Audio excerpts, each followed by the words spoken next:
Assalamualaikum warahmatullahi wabarakatuh. Pemirsa Kamu Suka TV dimanapun Anda berada, pada episode kali ini kita akan melanjutkan satu tema yang pernah kita bahas sebelumnya, yaitu tentang perawi hadis Indonesia dalam kitab Al-Arba'un Al-Buldaniyah karya Syekh Yasin Al-Fadani. Pada episode kali ini kita masuk pada sesi yang kedua, yaitu perawi hadis Indonesia yang berasal dari Betawi. Beliau adalah Syekh Ahmad Marzuki bin Mirsad. Nama lengkap beliau adalah Al-Allamah Al-Jalil Al-Musyarik Syekh Kiai Marzuki bin Mirsad bin Naum bin Thayyib bin Abdullah bin Tahir bin Muhmil Shalih bin Ahmad bin Muhammad bin Ali bin Daud Al-Fatani As-Siyami Al-Betawi. Beliau lahir pada malam Ahad waktu Isya tanggal 16 Ramadan 1293 Hijriah di Rawabangkai, Jatinegara, Batavia atau Jakarta, dan wafat pada tahun 1353 Hijriah. Pengembaraan intelektual beliau hingga sampai ke Jazirah Arab yang tak lain adalah Makkah. Di sana beliau berguru kepada Syekh Utsman Sarawak, Syekh Ali Al-Maliki, Syekh Umar Bajunaid Al-Hadrami, Syekh Muhammad Amin Sayyid, Ahmad Ridwan, Syekh Hasbullah Al-Misra, Syekh Umar As-Sumbawi, Syekh Mukhtar Ad-Darid, Syekh Ahmad Khatib Al-Minangkabawi, Syekh Muhammad Ad-Durmusi, Syekh Sa'id Al-Yamani, Syekh Abdul Karim Ad-Dagastani, Syekh Muhammad Umar Syata. Dari guru yang lainnya yaitu Syekh Sayyid Ahmad Zaini Dahlan, seorang mufti dari Mekah. Guru Marzuki memperoleh ijazah untuk menyebarkan tarekat Al-Alawiyah. Beliau tergolong sebagai ulama yang produktif dalam mengarang kitab.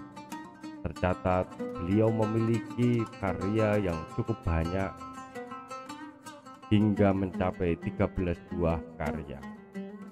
Di antaranya yang terlihat sampai sekarang ada 8 buah yang berisi tentang fikih, akhlak, akidah.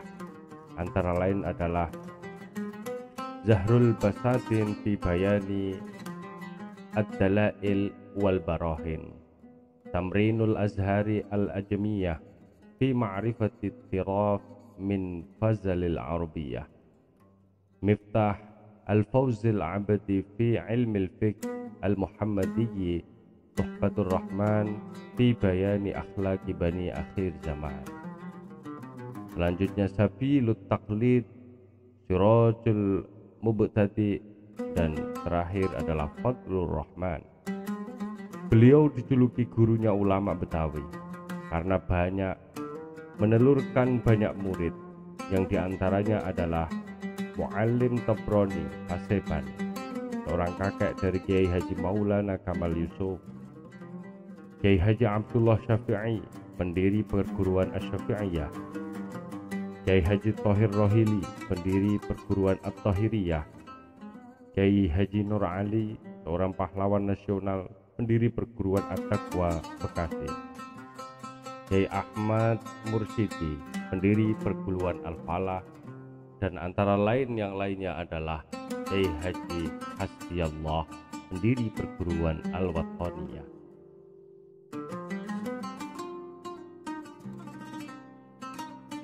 Selanjutnya, proses penerimaan hadis. Syekh Yasin Al-Fadani yang mendapatkan hadis dari Syekh Marzuki bin Mirsad adalah beliau. Kiai Marzuki bin Mirsad memiliki seorang anak yang belajar di Mekah, namanya Haji Bakir Marzuki, dan Syekh Yasin Al-Fadani merupakan temannya di Diros yang diasuh oleh masyayikh di Masjidil Haram yang dipimpin oleh Syekh Muhammad Ali Al-Maliki. Syekh Marzuki menuliskan kepada anaknya Haji Bakir Marzuki tulisan yang mengijazahkan riwayat sebuah hadis kepada Syekh Yasin Al-Fadani. Kemudian Syekh Yasin Al-Fadani menerimanya dan memberikan ijazah pada semuanya secara langsung dengan ijazah yang sempurna, yang mutlak dan am. Adapun runtutan jalurnya adalah sebagai berikut. Al-Allamah Syekh Utsman bin Abdul Wahab bin Ahmad bin Saleh As-Sarawaki Al-Malizi. Beliau meriwayatkan dari guru beliau Shalih bin Khairullah Al-Umari Ar-Ridhawi Al-Bukhari. Beliau meriwayatkan dari Rafi' ad-Din bin Syamsuddin Al-Qandahari. Beliau meriwayatkan dari Syekh Muhammad Tahir bin Muhammad Sa'id dari ayahnya Syekh Muhammad Sa'id Sumbul yang mengarang kitab Awail As-Sumbuliyah yang terkenal dengan sanad-sanadnya yang ma'ruf.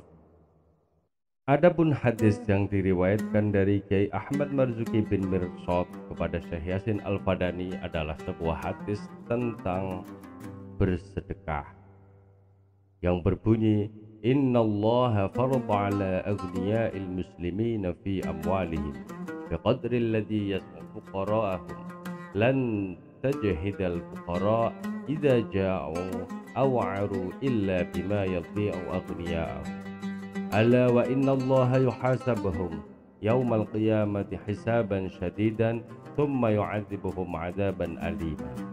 Yang artinya Rasulullah Shallallahu Alaihi Wasallam bersabda, sesungguhnya Allah mewajibkan orang Islam yang kaya untuk menyedekahkan hartanya sesuai dengan kadar kebutuhan yang cukup untuk orang-orang fakir. Jika orang-orang kaya menyia-nyiakan orang-orang fakir sehingga orang fakir kekurangan sandang dan pangan, maka ingat, sesungguhnya Allah akan menghisab di hari kiamat dengan hisab yang berat dan akan mengazabnya dengan azab yang pedih. Jumlah rijalul hadis dalam hadis nomor 30 yang diriwayatkan dari Kiai Ahmad Marzuki bin Mirsad ini berjumlah 29 rijalul hadis. Dalam hadis ini, Muhammad Tahir Sumbul memiliki dua jalur periwayatan, yang keduanya bermuara pada Syekh Ahmad Al-Ajimi. Di dalam hadis nomor 30 ini, perawi Indonesia hanya satu, yaitu Ahmad Marzuki bin Mirsad Betawi atau Jakarta.